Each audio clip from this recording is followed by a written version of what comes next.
میں اہل حدیث بنوں گا یا میں اہل تشیع بنوں گا۔ اسی طریقے سے انٹرنل مسائل کے اندر جو ایک بہت بڑا مسئلہ اس وقت یورپ کے اندر مقیم مسلمانوں کے ہے وہ ان کے خاندانی نظام کے معاملات ہیں، اس لیے کہ یہاں سے جو لوگ کاروبار کے سلسلے کے اندر وہاں پر گئے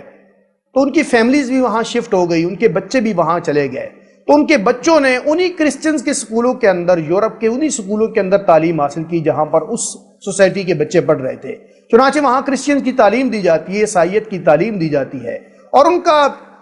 اپنے کچھ اصول و ضوابط ہے اور معاملات ہیں جو جنسی معاملات کے اندر جس طرح کی تعلیم ان کے ہاں سکولز اور کالجز کے اندر دی جاتی ہے، جو سراسر اسلام سے متصادم چیزیں ہیں، لیکن ہمارے یہاں سے جانے والے لوگ جو ہے ان کو اس مشکل کا سامنا کرنا پڑا کہ وہاں ان کی اولاد ان مسائل سے بھی گزر رہی ہے۔ چنانچہ اس وقت یورپ کے اندر بڑی تعداد کے اندر ایسے مسائل آ رہے ہیں کہ وہاں بسنے والے لوگوں کی اولاد جو ہے اس حوالے سے لوگ بہت زیادہ پریشان ہیں۔ اور کسی نے کیا یہ صحیح بات کہی کہ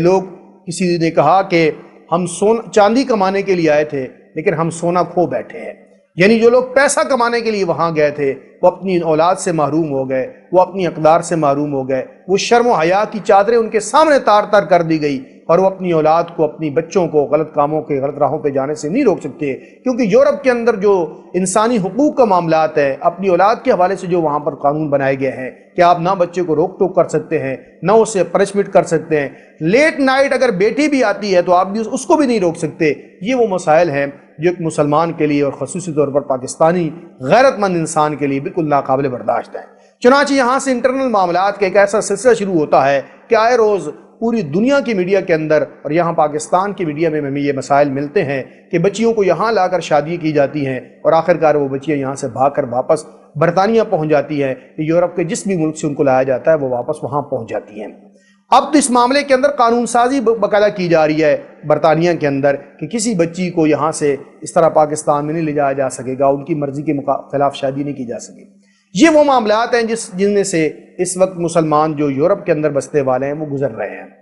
ان معاملات کے حل کے لیے جہاں انفرادی کوششوں کی ضرورت ہے وہاں اجتماعی کوششوں کی ضرورت ہے۔ اصلاح احوال کے لیے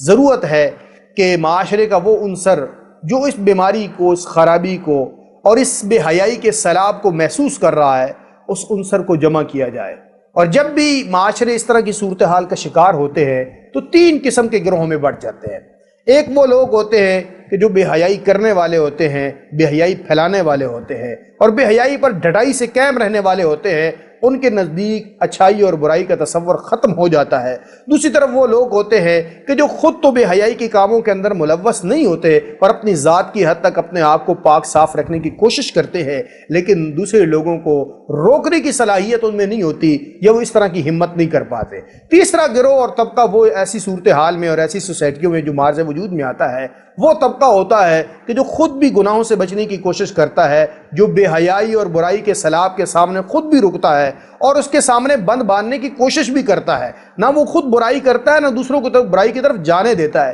میں سمجھتا ہوں کہ اس وقت دنیا بھر سے جانے والے مسلمان جو یورپ کے اندر مقیم ہے اس وقت اقلیت کی حیثیت کے اندر، ان کی بھی اس وقت یہی صورتحال ہے۔ کچھ مسلمان وہ ہیں کہ جو جب وہاں جا کے انہی کے رنگ کے اندر رنگ گئے، یورپ کے رنگ کے اندر رنگ گئے، بالکل بے حیائی کے اندر اور بے غیرتی کے اندر یورپین کو بھی کراس کر کے چلے گئے اور بالکل ان کے رنگ کے اندر ڈھل گئے، شراب کے اندر، بدکاری کے اندر، شرم و حیا کی کوئی رمق بھی ان کے اندر دکھائی نہیں دیتی۔ اور کچھ وہ لوگ ہیں کہ جنہوں نے اپنے آپ کو اس سیلاب کے اندر بہنے سے تو بچا لیا لیکن وہ دوسروں کے لیے کوئی کردار ادا کرنے کی ہمت نہیں رکھتے اور اپنی ذات اور اپنے گھر تک محدود ہیں۔ اور تیسری طرف وہ طبقہ ہے کہ جو خود بھی اس برائی اور بے حیائی کے خلاف اپنی جد و جہد کر رہا ہے، اور معاشرے کے وہ افراد جو اس برائی کو سمجھتے ہیں، محسوس کرتے ہیں، ان مسائل کو سمجھتے ہیں، انہیں یکجا کرنے کی کوشش بھی کر رہا ہے۔ تو میں سمجھتا ہوں اس صورتحال کے اندر وہ جو تیسرا طبقہ ہے، اس سوچ اور نظریے سے تعلق رکھنے والے جو لوگ یورپ کے جس ملک کے اندر جہاں بھی پائے جاتے ہیں، وہ انڈین ہوں، وہ ملائیشین ہوں، وہ پاکستانی ہوں، وہ افغانی ہوں، وہ بنگالی ہوں، کسی ملکی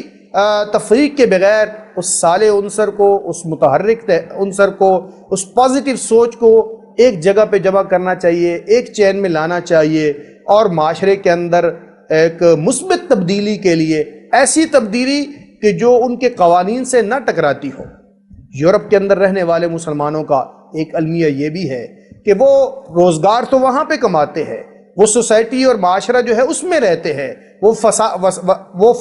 فیسلٹیز تو وہاں سے اٹھاتے ہیں، فائدے تو وہاں سے لیتے ہیں، لیکن ان کی سوچ اور ان کا نظریہ وہ اپنے ملک کی طرح کا ہوتا ہے۔ اس لیے جو لوگ وہاں سالہ سال سے رہ رہے ہیں انہیں وہاں کے حالات کو سمجھنا چاہیے، ان کے کلچر کو سمجھنا چاہیے، اور جو اس کمیونٹی کی اچھی چیزیں ہیں، اسلام ان چیزوں سے نہیں منع کرتا، تو انہیں اپنا لینا چاہیے، اور اس معاشرے کے اندر رہنے والے جو وہاں کے اصل لوگ ہیں، جو مقیمی لوگ ہیں، جن کا وطن ہے، ان لوگوں کے ساتھ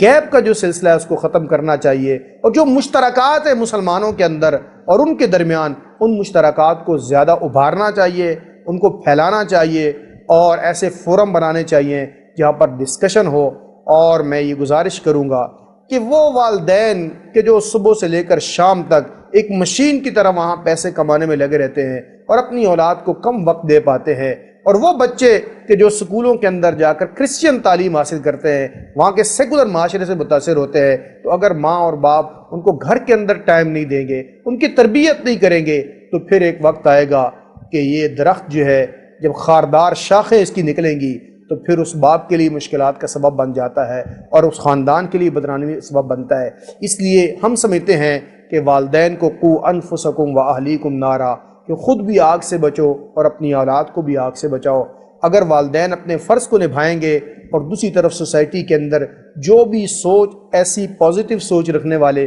افراد ہیں، متحرک نظریات رکھنے والے افراد ہیں، اور وہ لوگ جو کسی بھی فرقہ پرستی کی سوچ سے پاک اور بالاتر لوگ ہیں، اتحاد اور یونٹی پر یقین رکھتے ہیں، وہ کسی بھی ملک سے تعلق رکھنے والے لوگ ہوں، ان لوگوں کو ایک چین کے اندر، تسبیح کے ایک دھاگے کے اندر آنا چاہیے، اور مسلمانوں کو مسائل کے اس دلدل سے نکالنا چاہیے۔ انشاءاللہ العزیز جس طرح یورپ کے تھنک ٹینکس کہہ رہے ہیں، اسکالرز یہ کہہ رہے ہیں کہ آئندہ نصف صدی کے بعد یورپ کا سب سے بڑا مذہب اسلام ہوگا، مستقبل اسلام کا ہے، اور انشاءاللہ العزیز پوری دنیا پر اسلام غالب آئے گا۔ لیکن مسلمانوں کو چاہیے کہ وہ اپنے عمل کے ذریعے، اپنے کردار کے ذریعے اسلام کے راہ میں رکاوٹ نہ بنے، بلکہ انہیں یہ یاد رکھنا چاہیے کہ وہ جہاں بھی ہیں، جس حالت میں بھی ہیں، کاروبار میں ہیں یا بازار میں ہیں، جہاں بھی ہیں، وہ اسلام کے نمائندہ ہیں، وہ مسلمانوں کے نمائندہ ہیں۔ ان کو دیکھ کر یورپ کے لوگ یا تو اسلام کے قریب آتے ہیں، یا ان کے معاملات، ان کے نظریات، ان کے افکار کو دیکھ کر لوگ اسلام سے دور جاتے ہیں۔ اس لیے وہ مسلمانوں کے نمائندے بن کر اور اللہ کے رسول صلی اللہ علیہ وسلم کے پیغام کو دنیا میں پھیلانے والے ذمہ دار فرد کی حیثیت سے اپنے رول کو پلے کریں۔ انشاءاللہ العزیز مستقبل اسلام کا ہے۔ وآخر دعوانا الحمدللہ رب العالمین۔